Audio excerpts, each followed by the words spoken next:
And William Bishop was the top British. They say 72, but they said he got more than that. But the British were very strict on victories. Confirmation had to be threefold, really. Anyway, that's a bit of stuff we can talk about later. But well, that's right. Well, it's looking good. We've got an EC5A here, just approaching, and another one that following closely behind. So.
But yeah, that's certainly not hard to do.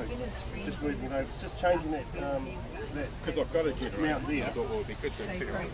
See, change that. Change the drag length.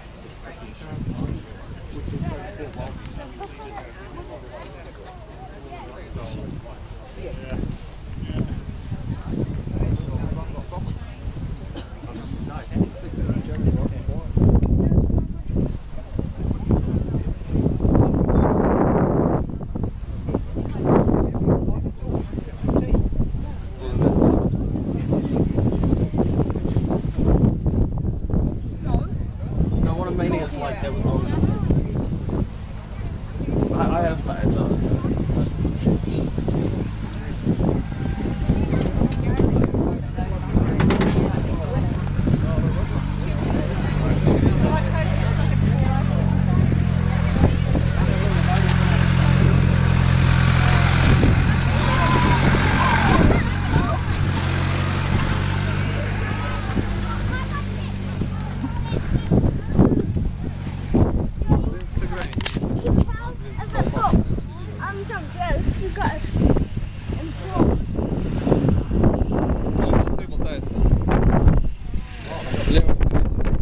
something everyone should be very proud of all the work they've done.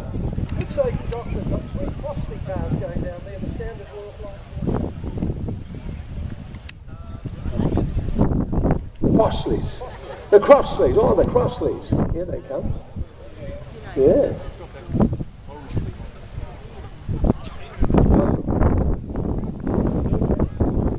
Thank you, Scott.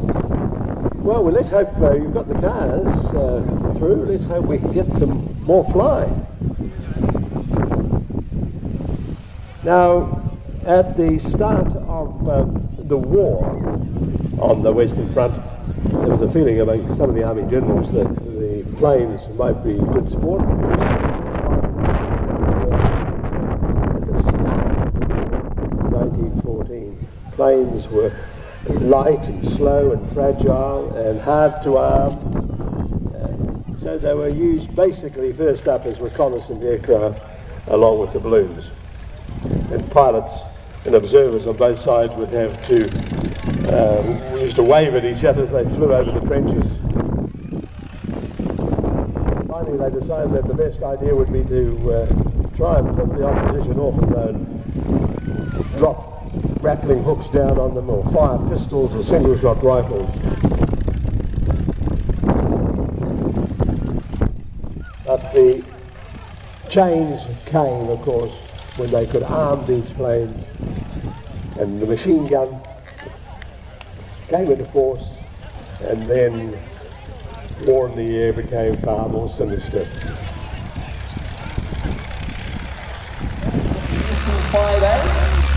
And then later on we had 3 SE5As bobbing that big male tank that you see sitting in the runway by the ship there, over to the east.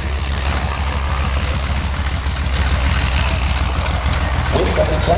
That's not the west, that's the west. And then later on we're going to have the British B-40 Citywar. It's going to do a little display for us. As I was saying earlier, if the wind does die down, we do plan to fly on all the rest of the aircraft that we had originally intended to fly.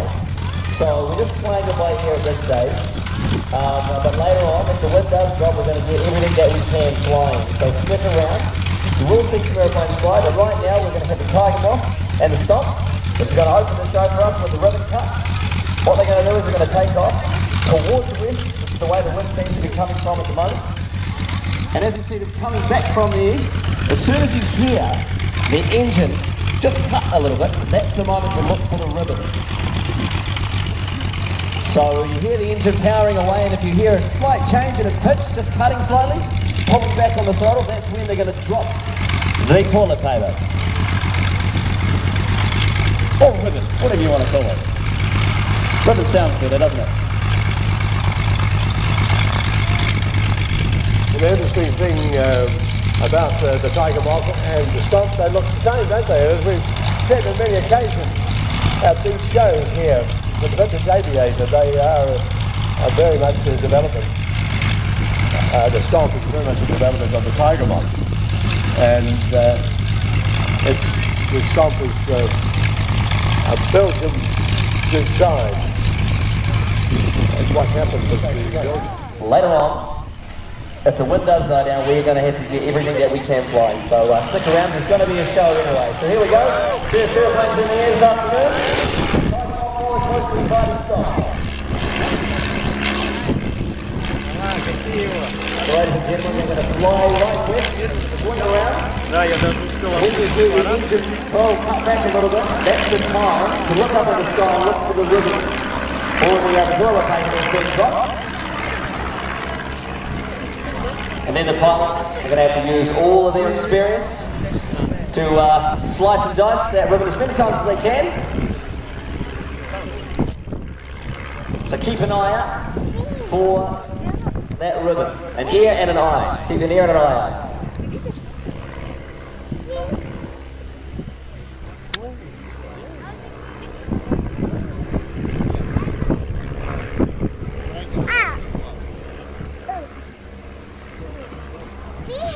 Какая тишина такая.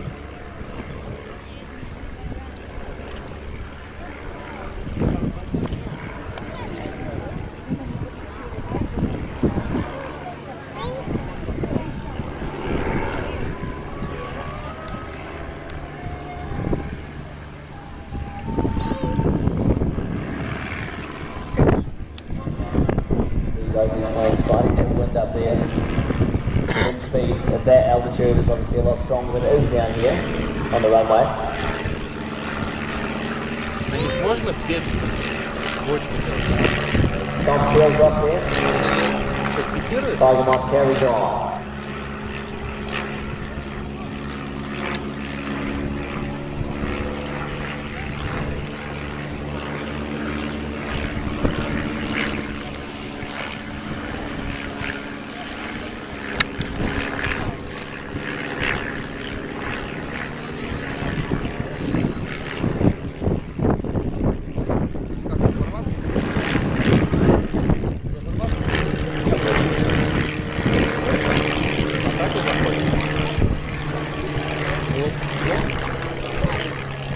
On the two pilots up there today, in the top is Tim Sullivan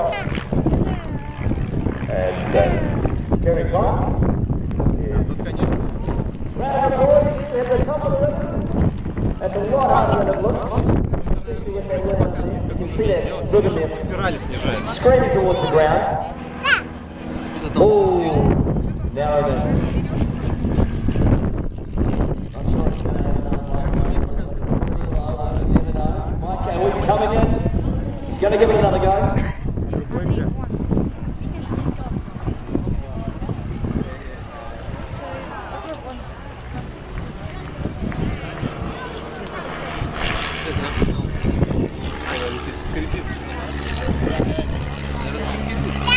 He was very close. That was Kiri in the time. Tim is in the stomp up there. And Tim's up and going. 2 strikes. Они, похоже, груз какой-то прицепили, иначе бы она... What do you reckon? He's not going to get a third. Here we go. Quite low. Lift to the top. Well done, Tim.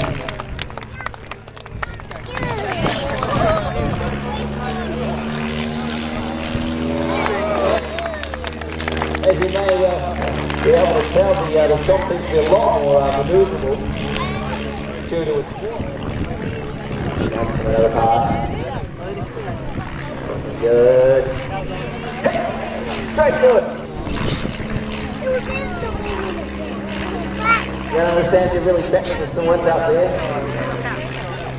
Showing quite a lot of skill in this display. Slice! She's hit it again. То есть смысл не в том, что посередине, а кусочку сверху откладывать, да? The wind looks getting better, isn't it? It does. Better than drifting of the paper. Oh, look at that. Another hit. Легкий очень. Мне кажется, если у него даже двигатель остановится, ничего не будет. Спикирует нормально.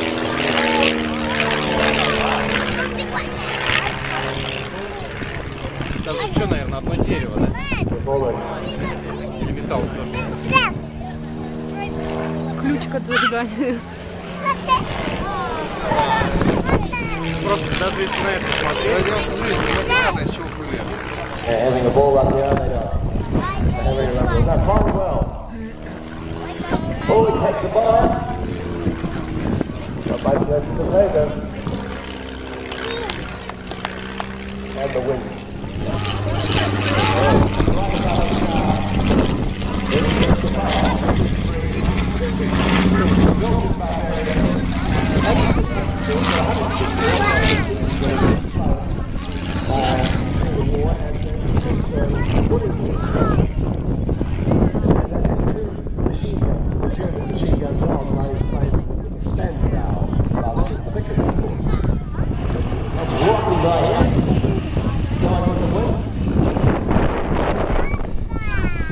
This particular bounce here is actually going to be a zip with a 200 horsepower gypsy plane.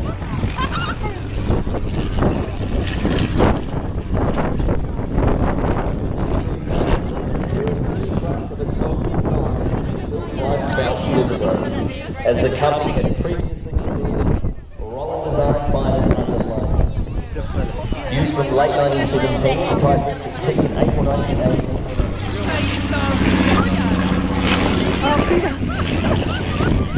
Я вся в самолетиках. And here comes the new 11.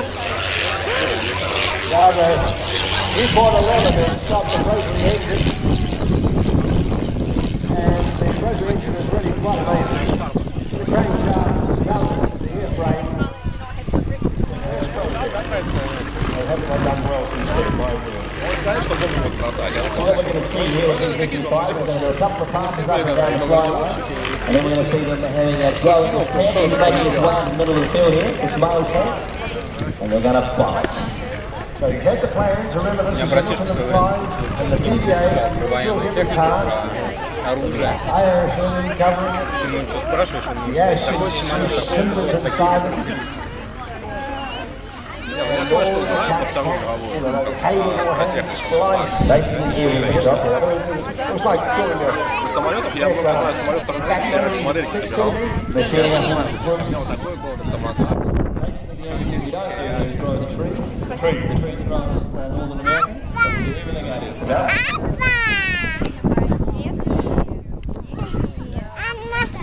bomb the tank. So we're waiting now for a bomber.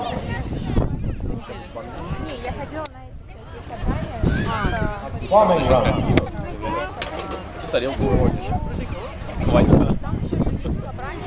Yeah, these are Fridays coming in fast. What do we got here?